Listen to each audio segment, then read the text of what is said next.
네, 오늘 은혜 받은 다음이 중요하다. 은혜 받은 다음이 중요하다. 이런 제목으로 말씀을 나누도록 하겠습니다.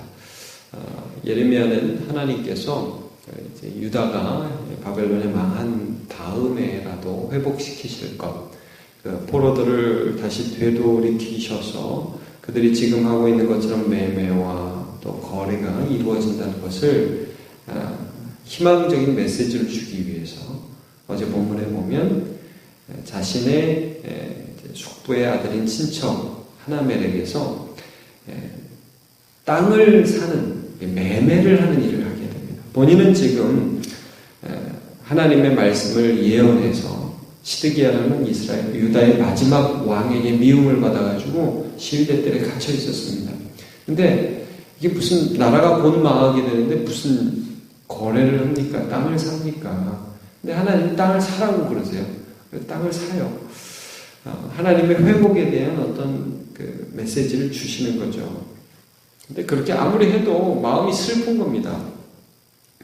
왜냐하면 그 기간이 70년이 될 거고 지금 자기 앞에 보이는 이 사랑하는 사람들 죽어나가는 게 너무 뻔하고 마음이 너무 아파요.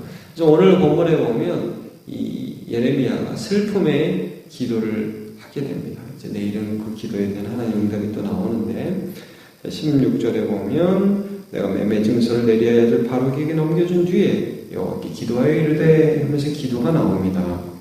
그 기도의 내용이 무엇이냐? 우리가 하나님의 전능하신 하나님의 은혜를 받았다.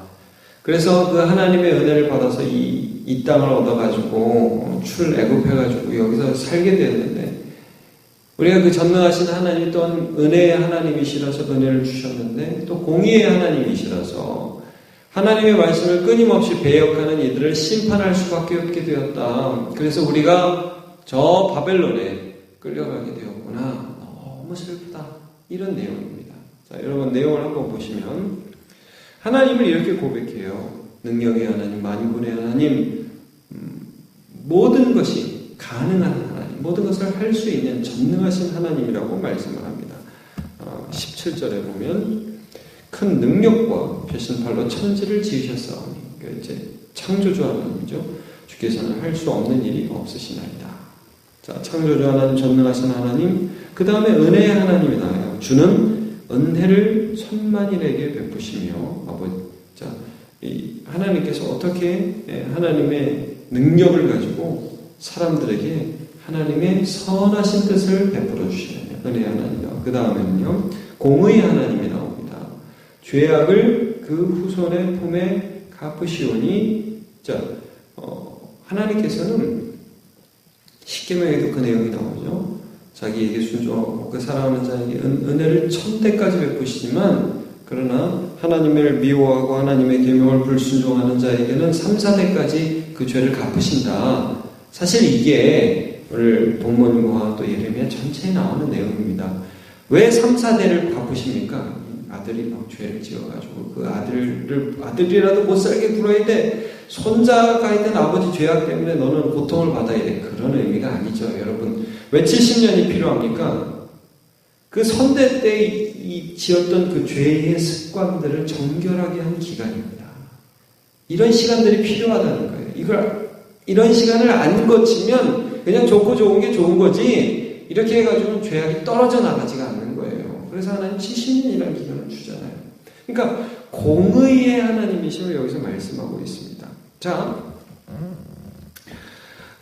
18절 말씀이 전체적으로 오늘 본문의 주제라고 할 수 있습니다. 그래서 하나님은 전능하신 하나님, 그 다음에 하나님은 은혜의 하나님, 그러면서도 하나님은 공의의 하나님. 19절 보시면 책량이 크시며 하시는 모든 일에 능하시다. 인류의 모든 일을 주목하시며 그의 길과 그의 행위대로 열매대로 보응하시다. 똑같죠? 하나님은 전능하신 하나님이시다. 그러나 그 전능하심을 가지고 은혜를 베푸시기도 하지만 그들을 쭉 주목해서 보시면서 그들의 죄악에 대해서는 반드시 보응하시는 어무이하시는 공의로우신 심판하시는 하나님이시다. 예레미야가 이걸 고백합니다.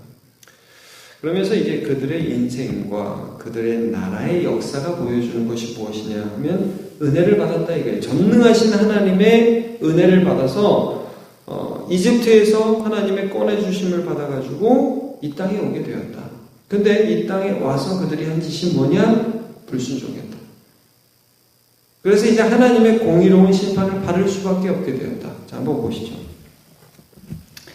21절부터 보시면, 자, 20절부터죠. 20절부터 애굽 땅에서 표적과 기사를 행하셨다. 오늘까지도 이스라엘과 온 인류 가운데 그와 같이 행하사 주의 이름이 오늘과 같이 되게 하셨다. 이스라엘 백성들을 구원해 내셔서 그들에게 은혜를 베푸시고 전능하신 하나님을 이스라엘을 통해서 나타내셨다. 표적과 기사와 강한 손과 표심팔과 큰 두려움으로 주의 백성 이스라엘을 애굽 땅에서 인도하여 내시고 그들에게 주시기로 한 그 조상들에게 맹세하신 바 적과 끓이 흐른 땅을 그들에게 주셨으므로 그들이 들어가서 이를 차지하였거늘. 그러니까 하나님의 무한하신 능력과 사랑으로 우리가 이 땅에 와서 정말 노예 출신의 아무것도 자기 힘으로 할 수 없는 한 백성이 구원함을 얻었다. 은혜를 받았다. 그럼 여러분 결론이 뭐가 돼야 되죠? 은혜를 받았다. 구원함을 받았다. 하나님이 얼마나 좋으신 분인지를 알게 되었다. 그럼 그때부터 더 순종해야죠. 더 하나님의 말씀을 잘 들어야죠. 그러니까 여러분 은혜를 진짜 받았는지는 어떻게 알 수 있습니까? 그 다음의 행동을 보면 알 수 있습니다. 은혜를 진짜 받은 사람은 그 다음부터 감사하고 순종합니다. 은혜를 겉으로만 받은 사람은 받은 은혜 가지고 죄 짓습니다. 여러분 그래서 로마서 6장에 보면 이런 말씀 나오죠. 너희가 은혜를 더하게 하려고 죄에 거하겠느냐? 그럴 수 없느니라. 죄에 대하여 죽은 우리가 어찌 그 가운데 더 살리요? 이제 죄에서 구원받아서 이제부터 순종해야 되는데 이제부터 이제 편해졌잖아요. 먹을 게 있잖아요. 나한테 뭐라고 부르는 사람이 없어요. 그러니까 더 죄를 짓는 거예요. 이건 은혜 받은 게 아니라는 거죠. 그러면 만약에 그렇게 한다면 그 사람은 하나님의 벌을 받게 된다. 오늘 그 말씀입니다. 진짜 은혜 받은 사람은 그때부터 순종해야 되는데 그때부터 죄를 지어요. 그때부터 말을 안 들어요. 얼마나 아이러니합니까? 자, 그래서 23절을 우리가 일단 말았죠. 자, 이를 차지하였거늘 주의 목소리를 그 다음에 결국 어떻게 돼? 순종하지 아니하며 주의 율법에서 행하지 아니하며 무릇 주께서 행하라 명령하신 일들을 행하지 아니하였으므로 은혜를 받았는데 그때부터 불순종했기 때문에 주께서는 전능하신 하나님께서는 그들에게 은혜를 베푸실 수 있는 그 능력을 가지고 그들에게 재앙을 내리신다. 주께서 이 모든 재앙을 그들에게 내리셨나이다. 보옵소서 이 성을 빼앗으려고 만든 참호가 이 성에 이르렀고 칼과 기근과 전염병으로 말미암아 이 성에 이를 치는 갈대아인의 손에 넘긴 이 성이 이를 치는 갈대아인의 손에 넘긴 바 되었으니 주의 말씀대로 되었음을 주께서 보시나이다. 너무 슬픈 거예요. 우리 백성들이 은혜 받았으면 그때부터 하나님을 순종하고 하나님 뜻대로 살아가려고 몸부림쳤다면 하나님 우리의 대적이 되는 게 아니라 하나님 우리의 보호자로서 남으실 텐데 왜 우리가 이런 과정을 거쳐야 하는가? 하나님 저는 너무 슬픕니다. 이거죠. 우리가 하나님 말씀 그대로 따라갔다면 이렇게 포로로 끌려가는 일 없을 텐데 그렇게 수많은 선지자를 통해서 경고하시고 은혜 주시고 말씀하셨는데도 듣는 척 하면서 완고하게 이렇게 돼서 우리가 이 모양 이 꼴이 되었습니다. 하나님 너무 마음이 아픕니다 라고 지금 예레미야가 기도하고 있는 것입니다. 우리가 이 구절을 통해서 깨닫는 것이 무엇입니까? 여러분 필요하면 우리가 죄 지을 때 하나님께 맞을 때도 있습니다. 근데 참 그렇게 안 되는 게 좋겠죠. 여러분 은혜를 제대로 받아야 됩니다. 은혜 받으면 그 다음에 순종하는 것이 맞다는 우리의 삶의 태도입니다. 제가 한두 구절을 읽어드리겠습니다.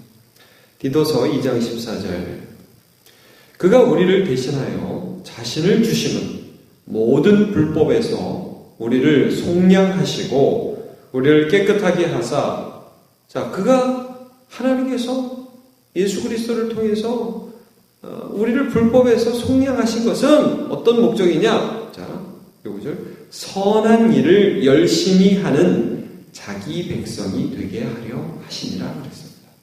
그때부터 주님을 따르고 빛과 소금으로 따르라고 우리를 그렇게 불러주셨습니다. 어려움에서 꺼내는 것 정도가 하나님의 목적이 아니라 어려움에서 꺼내주셔서 그 다음에 우리를 주님의 일에 열심을 내는 하나님의 친백성 삼으려고 구원해 주셨습니다. 고린도후서 5장 15절, 그가 모든 사람을 대신하여 죽으심은 살아있는 자들로 하여금 다시는 그들 자신을 위하여 살지 않고 오직 그들을 대신하여 죽었다가 다시 살아나신 이를 위하여 살게 하려 하시니라 말씀을 하고 있습니다. 이제는 예수를 위해서 살라고, 네가 더 이상 너 혼자가 아니라 예수와 연합된 자고 네 안에 예수님이 사시니까 예수를 위하여 살라고 구원해내신 거죠. 여러분, 그래서 죄에서 구원받은 것도 중요합니다. 죄로부터 구원받은 것도 중요합니다. 그러나 순종을 위해서 구원받은 것도 중요합니다. 어디서 꺼냄을 받았느냐도 중요하지만 무엇을 위해서 꺼냄을 받았느냐도 중요한 것입니다. 여러분, 우리가 지난 주일날 나눈 말씀이 무엇입니까? 나의 계명을 지키는 자라야 나를 사랑하는 자니, 나를 사랑하는 자는 내 아버지께도 사랑을 받을 것이요 나도 그를 사랑하여 그에게 나를 나타내리라 말씀하셨죠. 여러분, 우리 죄에서 구원받았습니다. 그러므로 순종하시기를 축복합니다. 하나님 말씀 따라 사시기를 축복합니다. 전능하신 하나님께서 우리의 대적이 되지 않고 전능하신 하나님께서 우리의 보호자가 되시고 인도자가 되어주실 것입니다. 하나님께 순종하는 우리 모두 되시기를 바랍니다. 하나님 감사합니다. 오늘 예레미야는 은혜 받고도 불순종한 유다 백성들의 멸망을 보면서 마음 아파했습니다. 그들은 진정으로 은혜 받은 자의 모습을 보여주지 않고 오히려 더 가면 갈수록 패역하며 우상을 섬기고 자기의 배만을 섬겼습니다. 사사시대에 그러하였고 이스라엘의 역사 가운데 그들은 계속해서 하나님을 배역하였습니다. 하나님, 우리는 그러지 않게 해주옵소서. 살면서 받은 은혜 감사하기 때문에 내 배만 배불리며 살아가는 것이 아니라 주님의 말씀에 순종하며 주를 사랑하며 살아갈 수 있도록 오늘도 은혜 내려 주옵소서. 우리의 자녀들이 예수 믿게 하여 주시고 하나님, 우리의 가족들이 예수 앞에 함께 나아가게 해주시고 내가 선지자와 제사장의 역할들, 또 이 세상 가운데 왕으로 하나님께서 하나님의 말씀을 다스리는 자로 불러주셨는데 그 사명 잘 감당할 수 있도록 은혜 내려 주옵소서. 예수님의 이름으로 기도합니다.